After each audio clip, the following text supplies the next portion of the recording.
todos los encuentros empresariales ahora creo yo que debieran apuntar a un gran objetivo de mediano plazo. Y es el hacer de nuestra gestión y de nuestra actividad, de todos los que tenemos por delante algunos años, unos más, otros menos, hacer empresa, hacer transitar a este país del país en desarrollo que hemos escuchado siempre ser, a ese país desarrollado que hemos aspirado siempre ser, y que ha sido hasta ahora negado por diversas circunstancias. Creo que se presentan, o creemos que se presentan, una serie de circunstancias que hacen por fin viable, visible, esa posibilidad. ¿Qué requerimos para esto? Para ser un país de primer mundo no es muy difícil. Instituciones sólidas, yo lo pongo en primer lugar no casualmente, sino porque efectivamente estoy convencido que nada de lo demás sería posible si no comenzáramos a tener instituciones sólidas. Países que han logrado tener continuidad económica exitosa, que han logrado tener un sector privado moderno, que han logrado tener una sociedad con menor pobreza, pero que no han tenido instituciones sólidas, son países que no son reconocidos en el mundo como países desarrollados, ni por los demás países que los rodean, ni por sus propias poblaciones. Por lo tanto, nada hacemos si no tenemos en primer lugar instituciones sólidas. Y hoy día son dos instituciones que pretenden ser sólidas las que nos convocan. Una la Cámara de Comercio y otra al menos CONFIEP, más allá de, obviamente, la presidencia regional, las universidades, todas son instituciones y apuntemos a eso, a hacer de nuestras instituciones vehículos sólidos, viables, predecibles, impersonales, que trasciendan a las personas y que se mantengan a lo largo del tiempo. En segundo lugar, un Estado eficiente y predecible. Ahí sí tenemos un problema, vamos a verlo después. En tercer lugar, gracias, un sector privado moderno, competitivo, abierto, comprometido con el país. Y en cuarto lugar, no por eso menos importante, yo diría que las segunda, tercera y cuarta están ahí, no hay ninguna diferencia de importancia, una sociedad con necesidades básicas satisfechas, porque como bien hemos escuchado del gobierno y yo creo significativamente tienen razón, de nada sirve el crecimiento si esto no se convierte en inclusión y por lo tanto en desarrollo, en hacer que todos los peruanos gocemos de ese nivel de vida que queremos aspirar. Bueno, voy a tomar mi tiempo en esta exposición y me perdonarán si les aburro y yo voy a tratar de ser lo más rápido posible, pero no quisiera acortar pasos porque es importante todo lo que viene secuencialmente. Bueno, esta es la evaluación de cómo estamos, obviamente, ¿no? No es difícil prever que estamos en instituciones débiles hoy día, la mayor parte de ellas, un Estado ineficiente e impredecible, un sector privado relativamente moderno. Creo que de las tres en donde más hemos avanzado los peruanos, porque claro, no es muy difícil entender que los privados avanzamos solos, no necesitamos que nadie nos haga avanzar, y somos bastante más flexibles e innovadores que los sectores estatales. Y en el cuarto lugar, una sociedad en progreso. Yo diría que ahí no lo pongo con un X porque creo que hay bastantes avances en términos de reducción de pobreza, de distribución más igualitaria. Y cuando yo digo esto, yo trato de ver la película y no la foto, porque la foto de los índices de pobreza, de las diferencias sociales, de las desviaciones en el ingreso, todos esos datos son dramáticos en el Perú hoy día. Cualquiera que traiga una foto impresiona a cualquier extranjero de un país moderno. El problema no es la foto, o mejor dicho, para ser consistentes no debemos mostrar una foto sino la película. La película no es tan mala, porque la película de Perú que hemos venido viendo a lo largo del tiempo ha sido mucho más dramática de la que tenemos hoy día y por lo tanto tenemos optimismo en pensar que en no mucho tiempo, y esperamos en estos 20 años que estamos transitando hacia un país moderno, logremos reducir sustancialmente esas cifras para hacer de este un país, como digo, el primer mundo. Entonces, yo ahí le pongo un más o menos. La meta es ser un país de primer mundo en 20 años. Y lo que vengo diciendo hace mucho tiempo como representante de CONFIEP, que quisiera que cada vez lo vengamos diciendo más personas y por supuesto fundamentalmente los empresarios, es que tenemos la oportunidad de dejar a nuestros hijos, los que estamos aquí, unos más años, otros menos años al frente de empresas y negocios, pero en promedio podríamos decir que en los próximos 20 años muchos de los que estamos acá vamos a seguir estando. Y si eso es así, debiéramos plantearnos la meta de no dejar que nuestros hijos sigan transitando en ese país mediocre del mundo en progreso, sino les entreguemos a nuestros hijos, a la generación de nuestros hijos, un país en el umbral del mundo desarrollado. Esa es la gran meta que tenemos que plantearnos. Y hay una serie de factores que hacen que si se cumplen esas condiciones que hasta ahora hemos venido cumpliendo, 20 años sería un periodo razonable para poder ver ese país en el umbral y entregar a la generación de nuestros hijos cuando no jubilemos ese país para que ya lo transiten dentro del mundo moderno ellos, digo, en el umbral, ¿no? Los retos, hay 3 grandes sectores que atender y dentro de eso vamos a ver cómo los desarrollamos después. Obviamente instituciones, en el tema conceptual, en el tema físico, infraestructura, hemos visto, todos los días vemos competencia de análisis de ver quién dice mejor que lo que tenemos al frente de infraestructura hace imposible que con todos los demás factores de producción podamos transitar ese mundo moderno, si no dramáticamente reducimos la brecha de infraestructura. Y obviamente, no menos importante, el tema de educación / innovación le pongo yo, porque una es, digamos, consecuencia de la otra, ¿no? Es exactamente lo mismo. Gran tema también, en donde sabemos que tenemos una brecha enorme. Entonces yo digo que hay un círculo virtuoso del desarrollo, y esto es una aproximación totalmente arbitraria que hemos hecho en CONFIEP, para tratar de explicar fácilmente qué significa este tránsito hacia el desarrollo. Este es el círculo, el semicírculo virtuoso. Comencemos por principios, que son los que sustentan instituciones, que a su vez son en las que se sustenta la confianza, y en función a la confianza, la predictibilidad de la inversión, y en función a la inversión, el crecimiento, y en función al crecimiento, la menor pobreza, inclusión, mejor educación, etcétera, todo lo cual revierte en el círculo virtuoso del desarrollo y así sucesivamente, ¿no? Principios, bueno, estos son los grandes principios que sustentan las instituciones, ¿no? Democracia y Estado de Derecho, propiedad privada, división de poderes, alternancia en el poder, libre comercio, igualdad de género, combate. Es una síntesis de lo que, en consenso, en una sociedad moderna, representan los principales principios que deben ser fundadores o el sustento de la fortaleza de las instituciones. Meritocracia pública, igualdad ante la ley, en fin, debido proceso, grandes conceptos que, de no cumplirse uno de estos, no podríamos ser ese país de primer mundo que pretendemos ser. Instituciones, las principales, son mucho más que estas, pero las principales, la Constitución, el Banco Central Autónomo, Poder Judicial, transparente y honesto, obviamente, partidos políticos, sistema financiero, mercado de capitales, medios de comunicación, sindicatos, organismos reguladores, universidades. Acá no hay un orden establecido, por si acaso, ¿eh? Todas son importantes en un mismo, bueno, por abajo de la Constitución diría, pero obviamente todas las demás son igual de importantes. Después, dando las instituciones viene ya las características de la confianza, la predictibilidad, la capacidad de poder planear a largo plazo sin tener incertidumbres más allá de las razonables de un negocio, neutralidad ante la ley, estabilidad en todo, en reglas de juego, en el uso de la ley, en las condiciones, los términos de intercambio, en general, estabilidad. Igualdad de las personas, transparencia del Estado, fundamentalmente, el ejercicio de la autoridad, no la autoridad per se, el ejercicio de la autoridad, la libertad como concepto individual, obviamente siempre, y el orden establecido, ¿no?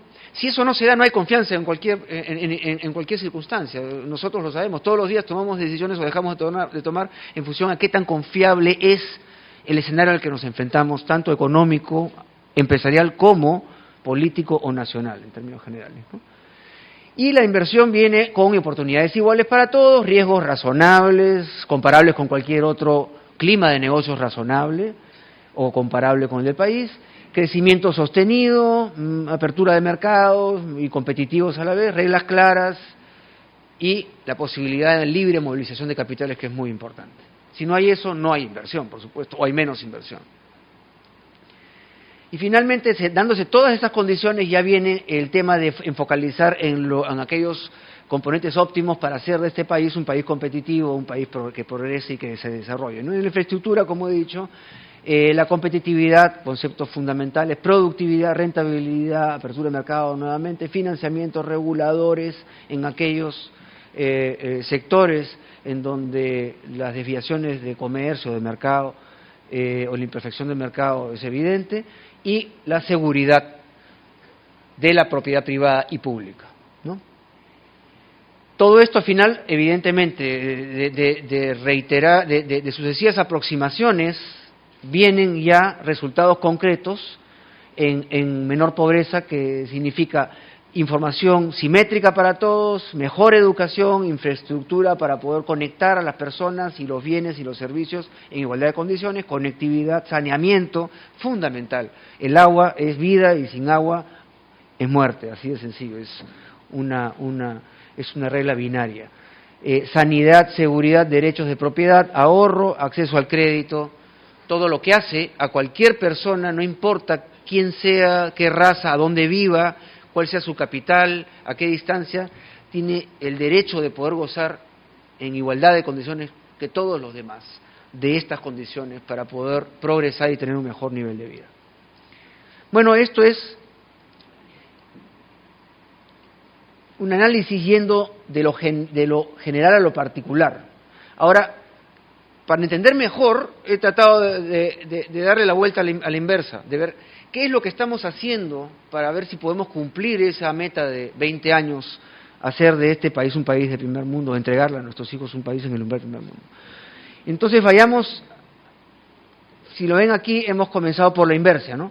Menor pobreza, impacta, o mejor dicho, se impacta por crecimiento, a su vez inversiones, confianza, etc. Es simplemente la inversa del círculo virtuoso del desarrollo. Y para desarrollar el país necesitamos reducir la pobreza. Esta es una regla de 3 bien sencilla para entender qué tan importante es la función del empresario en reducir la pobreza. El sector privado explica, esto es una regla de 3 bien arbitraria, puede tener alguna desviación, si hay algunos economistas de acá me la podrán rebatir, pero más o menos 20% esto se cumple. El sector privado explica 96% del crecimiento, el crecimiento explica el 80% de la reducción de pobreza. En los últimos 10 años, 10.3 millones de peruanos dejaron la pobreza, según todos los indicadores y el consenso del mercado. Conclusión, el sector privado ha sido responsable de sacar de la pobreza a 8 millones de peruanos entre el año 2004 y el 2012. 8 años, 8 millones de peruanos menos pobres, no menos pobres. Dejaron de ser pobres, según la regla de medición de pobreza del Banco Mundial, de la Fundación tal. Acá no hay ninguna discusión. Por lo tanto, no es poca cosa lo que hemos hecho los peruanos y el sector privado peruano. Por supuesto que el sector público con toda la potencia, en fin, se lleva marginalmente la diferencia, ¿no? Que es marginal, como digo. Estas son las curvas de reducción de pobreza. No es nada nuevo, todos lo sabemos, pero es importante verlo y ver qué tan importante es la función del sector privado en esto, ¿no? Pobreza extrema es la barra azul y pobreza es la barra roja. 4/5 partes de la reducción de la pobreza se debe al crecimiento económico y la 1/5 parte a programas sociales. Para entender qué tan importantes son todos, es importante la función social del gobierno, hay que apoyarla, sobre todo en este gobierno, pero nunca va a ser tan importante como el avance de la iniciativa privada, de la innovación, de la creatividad y eso, el impacto en crecimiento y en desarrollo.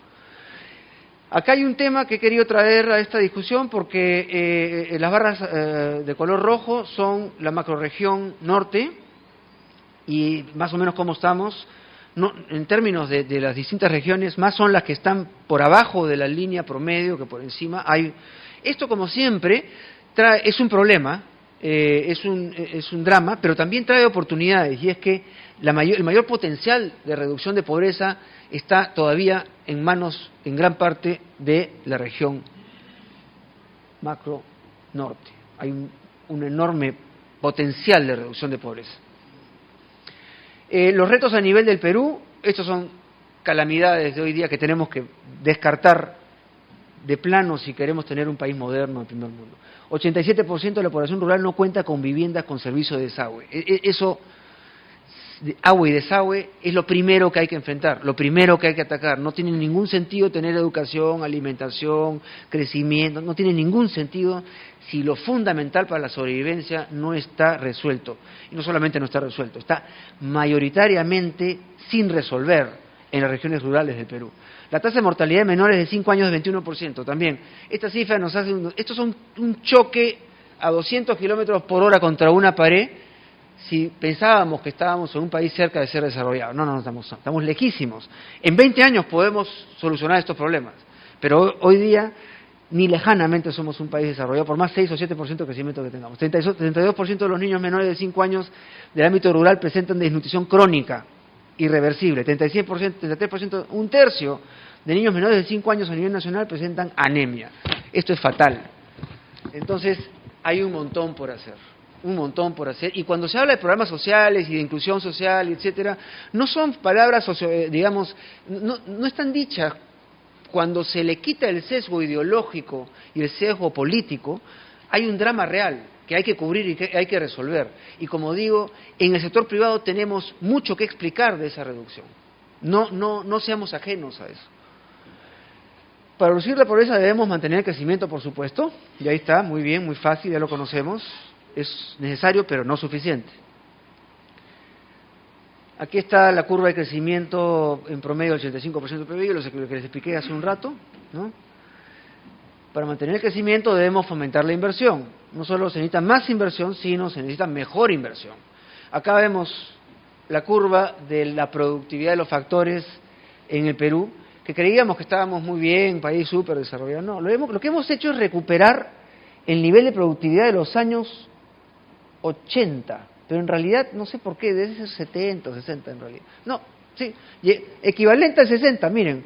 Lo que pasa es que llegó a haber una mejora en productividad en los 70, producto de medidas inerciales, obviamente populistas, que generaron un crecimiento artificial de la productividad, pero miren el costo de haber generado esas medidas populistas, de un crecimiento aparente en el corto plazo, y generó un drama en el largo plazo. Ese valle son todas las consecuencias de medidas populistas, de expropiaciones, estatizaciones, arancel promedio 100%, privilegios, en fin, ya sabemos lo que ha sido el Perú de los 80s y de los 70s, un desastre, ese es el desastre.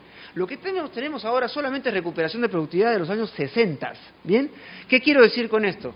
Que toda la ganancia de productividad que hemos tenido es solamente como consecuencia de haber recuperado niveles anteriormente registrados, algo que ya conocíamos, infraestructura que teníamos inoperativa, inutilizada, mala capacidad instalada, reducción de aranceles, mejora de competitividad, pero si queremos seguir teniendo productividad ahora, a partir de ahora ya no tenemos esa recuperación de la brecha de productividad, a partir de ahora ya tenemos que ser innovadores, tener mejores, la única manera de ganar productividad ahora es tener mejor educación, mejor mano de obra, mejor productividad, mejor dicho, mejor capacidad y educación. Bien, me quedan 5 minutos y voy a tratar de ser lo más innovador en esto. Esta es una explicación de cómo, a pesar de que el aporte de capital y trabajo como inversión mal utilizados pueden generar un crecimiento negativo. En los años 70 y 80, ahí vemos todo el esfuerzo que se hizo en inversión en capital y trabajo, la barra verde es trabajo, la barra azul es capital, y sin embargo tasas de crecimiento promedio negativas en esas décadas. Claramente como consecuencia de una pésima inversión, ¿no? Pésima inversión como consecuencia, por supuesto, de un gobierno que forzaba a invertir como el gobierno le parecía. Bueno, dos en realidad. Con la comunidad andina, que lo veníamos trayendo desde el principio, nunca funcionó, siempre con problemas, excepciones, un desastre. Pero el verdadero, el más transparente Tratado de Libre Comercio que teníamos era con Cuba. Extraordinario. El comercio era cero, porque obviamente, ¿qué trascendencia puede tener Cuba en comercio con el mundo? Y con Perú, además, cero. Comercio exterior en esa época, agregado del Perú, el total, 14.312 millones de dólares. Mercados con los que nunca hemos tenido comercio y que son la expansión real del comercio peruano: India, Rusia, algunos países árabes, algunos países asiáticos. Pero el comercio tradicional peruano está en un 90% con tratados de libre comercio, que no solamente es apertura comercial.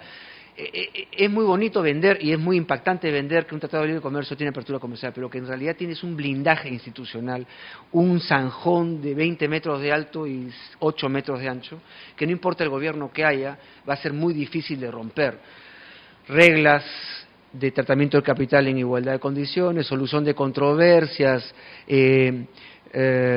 marcas y patentes, libertad de comercio, respeto a reglas internacionales en el trabajo, tratamiento del capital, en fin, una serie de capítulos que son los que en realidad le dan la verdadera trascendencia a los tratados de libre comercio. El 90% del mundo moderno tiene hoy día tratados de libre comercio con el Perú. Como digo, que para ser rotos, uno de estos requiere todo un proceso a prueba de balas, ¿no? Bueno, no tengo que decirlo, el comercio exterior de Perú es hoy día alrededor de 6 veces deficitario. Teníamos una balanza comercial negativa en esa época. Hoy día tenemos 18 años, 15 años, si no me equivoco, persistentes, permanentes de balanza comercial positiva, con tratados de libre comercio fantasma que se le decía que iba a generar una destrucción en el aparato productivo peruano, iba a generar un caos, un incremento significativo y dramático de la brecha comercial en el Perú.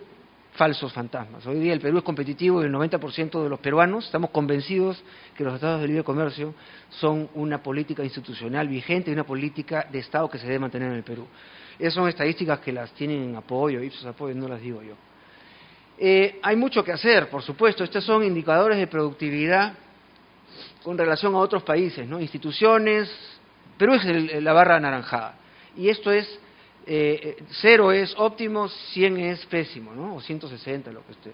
Bueno, no tengo que decir cómo estamos en instituciones con relación a los 4 países de la Alianza del Pacífico. Yo no me estoy comparando con el mundo moderno, recontra moderno, me estoy comparando con aquellos países con los que estamos haciendo alianzas por ser más o menos comparables.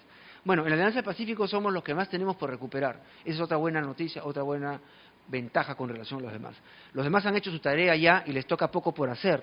A nosotros nos toca mucho por hacer y podemos compararnos en los siguientes años con ventaja con ellos. En nuestras manos está. Miren todos los indicadores. Brecha de infraestructura en el Perú, no lo tengo que decir, y he querido traer cifras de la macrorregión norte, carreteras y terminales. La brecha en departamentos de la macrorregión norte son 3.100 millones en transporte, 5.800 en energía y 157 millones en salud. No es poca cosa para una región, una subregión del Perú. Gran esfuerzo que tenemos al frente, las autoridades. Esto es un tema de esfuerzo público-privado. No hay otra manera de resolver y aquí me da mucho gusto que nos acompañe el presidente de la región, porque sabe perfectamente lo que significa en adelante una alianza con el sector privado para poder reducir la brecha y hacer que nuestras tasas de crecimiento se sigan manteniendo en el mismo ritmo, sin verse disminuidas por los cuellos de botella, la inoperancia, la falta de productividad y por lo tanto de competitividad.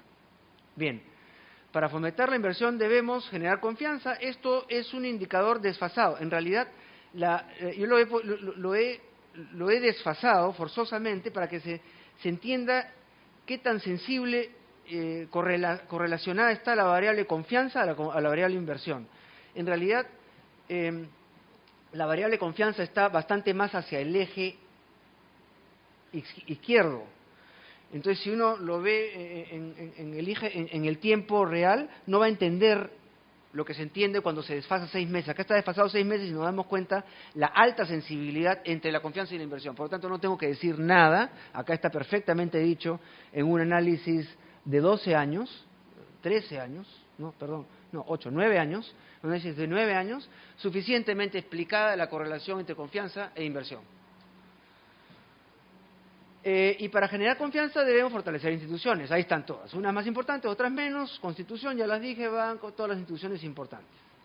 Ese es el marco referencial, ninguna de ellas puede estar ausente de ese marco si queremos ser ese país moderno del siglo XX. Estos son extractos que he sacado de distintos autores respecto a lo que son las instituciones. Autores, todos son economistas, ¿no? Por supuesto, y algunos ganadores de premios Nobel. Fukuyama, ni la situación geográfica, ni las enfermedades, ni la cultura explican por qué algunos países son ricos y otros pobres. La riqueza o la pobreza depende de las instituciones y de la política, pero sobre todo de las instituciones. Clarísimo. Peter Diamond, Premio Nobel de Economía 2010, instituciones políticas con voluntad integradora que apoyan instituciones económicas con carácter inclusivo resultan clave para una prosperidad sostenida. Daron Acemoglu y James Robinson han escrito un libro extraordinario que se llama ¿Por qué fracasan los países? Lo acaban de escribir, tiene creo un año y medio. Probables ganadores del Premio Nobel son aspirantes en economía y ellos hablan sobre las instituciones. Su libro es basado en instituciones como la explicación fundamental del éxito o del fracaso de las civilizaciones y de los países a lo largo del tiempo. No el comercio ni la libertad, no, fundamentalmente las instituciones. El hecho de comprender cómo la historia y las coyunturas críticas perfilan el camino de las instituciones económicas y políticas nos permite tener una teoría más completa del origen de la diferencia entre pobreza y prosperidad. Más claro, ni el agua. No la balanza comercial, la competitividad, la educación, todos son importantes, pero lejanamente insuficientes si las instituciones no son predecibles, continuas y fuertes. Y el último, Michael Spencer, Premio Nobel de Economía 2001, tiene un gran peso en la evolución de las fuerzas económicas y políticas, las instituciones, esencial para comprender los éxitos y fracasos de las sociedades y de los países. Yo quiero meterles en la cabeza, como empresarios, lo importante que es respetar instituciones, fortalecerlas, participar en ellas. Lo digo 3 veces porque debemos salir de nuestra empresa y tener un rol como servicio social, dedicar algo de horas al día en algún tipo de institución. La asociación de padres de familia, el colegio, el museo, el gremio, algo. Los que no pintan colegios los sábados ni curan enfermos los domingos como servicio social, dedíquense a una institución, les pido eso. Y si 100.000 empresarios hacemos eso, podemos hacer el gran cambio en el Perú. Bueno, las instituciones en el Perú deben ser sólidas, ya lo dije, predecibles, confiables, respetables y perdurables. La existencia de instituciones con estas características genera confianza a los agentes económicos respecto a sus decisiones de arriesgar inversiones, promover el consumo y generar puestos de trabajo. Y para fortalecerlas debemos respetar los principios. Ahí están, ya los conocemos, todos son importantes. Nuevamente, este es el marco general, no se pueden salir de ese marco. Es el círculo virtuoso del desarrollo. La meta, nuevamente, es ser un país de primer mundo. En 20 años tenemos que dejar a la siguiente generación un país desarrollado. Ese es el mensaje que quería traerles ahora a ustedes. Todo esto tiene que ver mucho con competitividad y productividad. Eso es todo. Gracias.